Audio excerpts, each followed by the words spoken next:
Hello everyone, Shri IAS academy में आपका स्वागत है। जैसा कि आप जानते हैं कि श्री आईएएस एकेडमी ने आंसर राइटिंग सीरीज की शुरुआत की है, जिसके अंतर्गत ऑलरेडी हमारे 354 पार्ट आ चुके हैं। ये हमारा पार्ट 355 है। अपने इस पार्ट में हम देखेंगे कि आपके द्वारा हमारे टेलीग्राम चैनल पर किस प्रकार का प्रश्न लिखकर भेजा गया, उसे आपने किस तरीके से लिखा और वास्तव में आपको उसमें किन किन बिंदुओं को ऐड करने की आवश्यकता है। तो चलिए शुरू करते हैं। जैसा कि आप देख रहे हैं, ये प्रश्न आपके द्वारा हमारे टेलीग्राम चैनल पर भेजा गया है। तो सबसे पहले हम आपके इस प्रश्न को पढ़ेंगे, आपके इसके उत्तर को देखेंगे और देखेंगे कि वास्तव में इसमें आपने क्या क्या लिखा है और इसमें किन किन बिंदुओं को ऐड करने की आवश्यकता है। काफ़ी अच्छा प्रश्न है आपका प्रश्न है कि सिटीजन चार्टर से आप क्या समझते हैं, यह शासन में शुचिता तथा पारदर्शिता सुनिश्चित करने में किस प्रकार महत्वपूर्ण भूमिका निभाता है, स्पष्ट करें। आपने लिखा नागरिक चार्टर एक लिखित दस्तावेज है जिसमें संगठन संबंधी सूचनाओं, पसंद और परामर्श सेवाओं तक भेदभाव रहित पहुंच सुनिश्चित करता है तथा सार्वजनिक सेवा वितरण के संबंध में नागरिक अधिकारों की रक्षा करता है। ये शासन और प्रशासन में पारदर्शिता, उत्तरदायित्व एवं जवाबदेहिता सुनिश्चित करता है। कर्मचारियों में अपने कार्य के प्रति सकारात्मक दबाव एवं प्रतिबद्धता निर्धारित करने में सहायक होता है तथा नागरिकों एवं प्रशासन के मध्य अंतराल को कम करने में सहायक होता है। साथ ही ये निर्धारित करता है कि शासन संबंधित शिकायत का निवारण कैसे हो। हालांकि इसमें कुछ कमियां हैं, अभी हम बताएंगे वर्तनी कैसे सही करनी। इसमें कुछ कमियां हैं जिनमें सुधार करने की आवश्यकता है, जो इस प्रकार निम्नवत हैं। इसे किसी तरह की कानूनी समर्थन प्राप्त नहीं है, यही तो आपने बताया। और बाकी कहाँ गया? और आप अच्छा सॉरी गलती हो गई, स्क्रॉल ही नहीं हुआ। हाँ, आपने बताया कि इसमें मेरे पास कमियां नंबर 1 शिकायत निवारण तंत्र का अभाव। इसे वृद्ध या विकलांग की आवश्यकताओं के अनुरूप निर्मित करना चाहिए।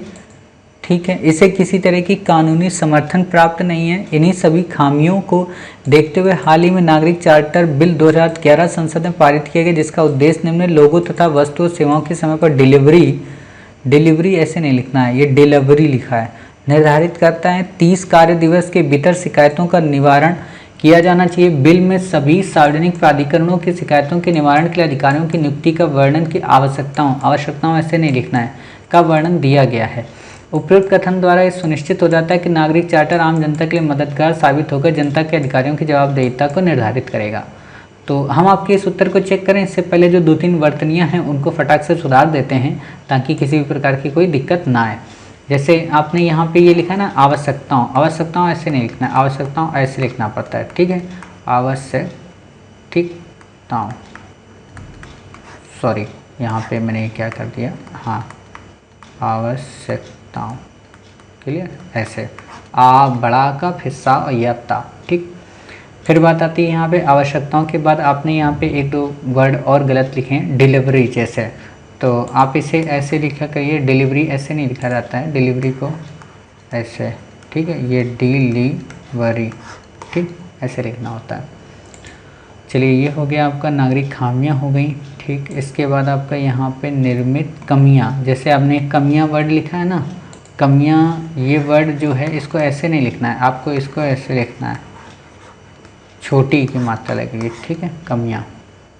फिर आपका यहाँ पे एक वर्ड और मिला था, वो क्या है यहाँ पे, दस्तावेज, सूचनाओं जैसे है ना, तो यहाँ पे ये छोटे की मात्रा नहीं लगेगी, बड़े की मात्रा। ठीक, सूचनाओं, बस इतनी ज़्यादा थी। चलिए अब आपके आंसर को देखते हैं। देखिए, आपने आंसर में ना पॉइंट अधिकांश डाले हैं, लेकिन क्या है कि ये जो बातें हैं आपकी ये वाली, इनको थोड़ा आप शॉर्ट में करिए। ठीक है, इनको जब आप शॉर्ट में करेंगे तो ये वाला जो पैरा है शॉर्ट में हो जाएगा और इसमें सुझाव आ जाएंगे, यानी कि सुझाव का मतलब इसके फायदे आ जाएंगे। ठीक है, हालांकि आपने यहाँ पे ये वाले जितने भी पॉइंट हैं सारे फायदे वाले ही बताए हैं। ठीक, लेकिन इन फायदों वाले पॉइंट में आपने केवल 2-3 चीज़ों पे फोकस किया है। वो क्या? पारदर्शिता, उत्तरदायित्व, जवाबदेहिता, प्रतिबद्धता, इन चीज़ों को थोड़ा और अच्छे से इसको एक्सप्लेन करिए। और अच्छे से एक्सप्लेन का मतलब ये होता है कि जो सिटीजन चार्टर होता है वो योजनाओं को कैसे इम्प्लीमेंट कराता है, मतलब ये फायदे होते हैं। ठीक है, किस तरीके से नागरिकों की प्रशासन में भागीदारी को सुनिश्चित करता है, उनको बढ़ावा देता है। ठीक है, मतलब आपने ये तो लिख दिया कि प्रशासन और प्रशासन उत्तरदायित्व और जवाबदेहिता सुनिश्चित करता है, किसके प्रति करता है इसको भी तो बताइए। तभी तो एग्जामिनर समझ पाएगा कि वास्तव में सिटीजन चार्टर किसके लिए है।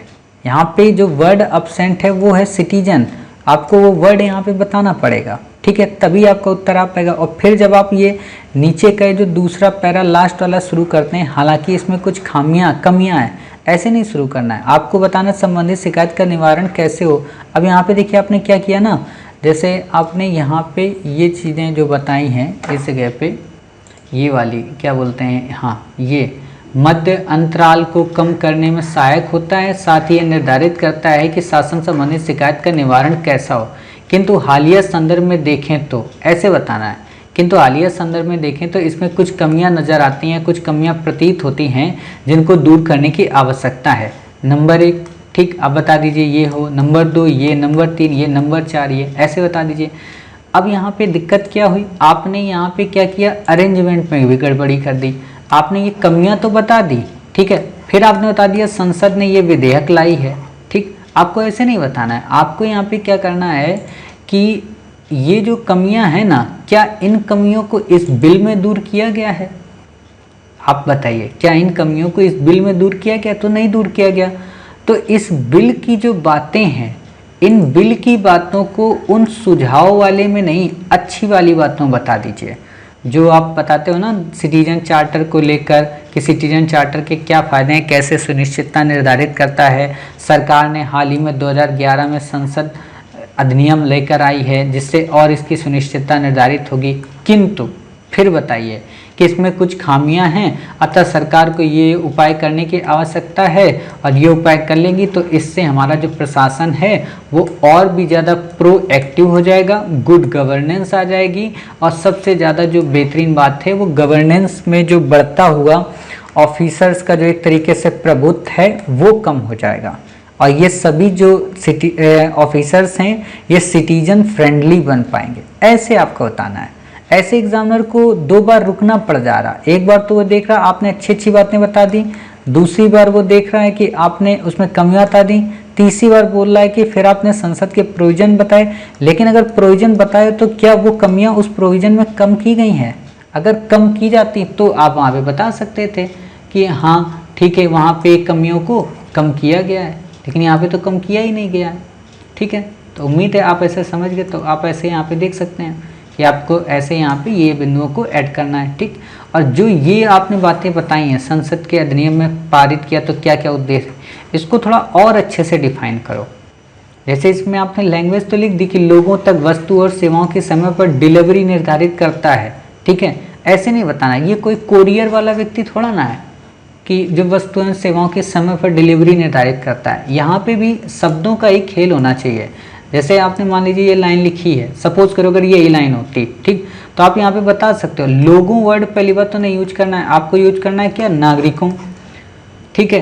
2011 के संसद अधिनियम में क्या है, ये नागरिकों के प्रति प्रशासन की जिम्मेदारी को सुनिश्चित करता है तथा समयबद्ध सेवाओं को सही से क्रियान्वित करता है, ठीक। इसमें 13 कार्य दिवसों के भीतर या 13 कार्य दिवसों के अंदर समस्याओं का निरादरण या आप कह सकते हैं निवारण किए जाने की आवश्यकता को सुनिश्चित किया गया, बल प्रदान किया गया है, ऐसे बताना है। मतलब ऐसे आप लिख देते हो ना 30 कार्य दिवस के भीतर शिकायतों का निवारण किया जाना चाहिए।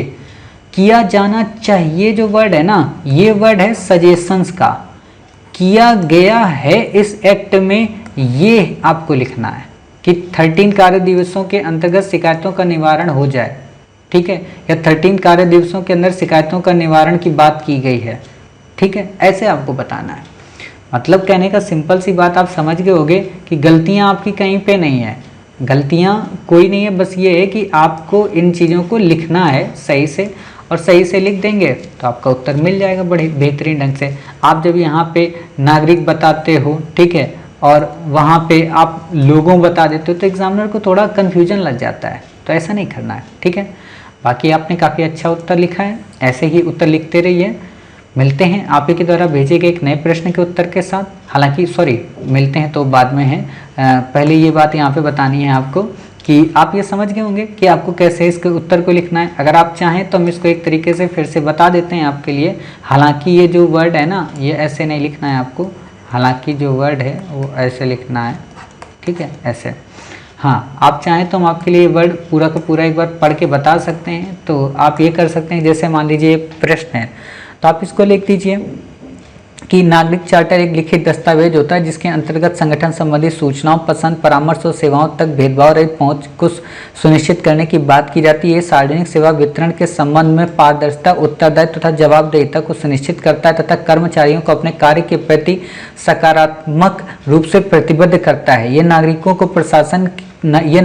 को प्रशासनिक अंतराल को दूर करने के लिए एक सहायक की भूमिका का निर्वहन करता है। इसी चीज को देखते हुए सरकार ने हाल ही में 2011 में संसद में इसका एक विधेयक लाई, जिसके अंतर्गत सरकार ने इसमें 30 कार्य दिवसों की सुनिश्चितता की बात की। ऐसे आप बता दीजिए, ठीक। फिर आप बताइए, किंतु इतने सुधार होने के बावजूद भी इसमें कई खामियां अभी भी विद्यमान हैं जो कि निम्नवत हैं। अब आप यहाँ पे ये बता दीजिए कि साहब इसमें ये जो खामियां ना, एक है शिकायत निवारण तंत्र की, वृद्ध या विकलांग की, इनको आप बता दीजिए।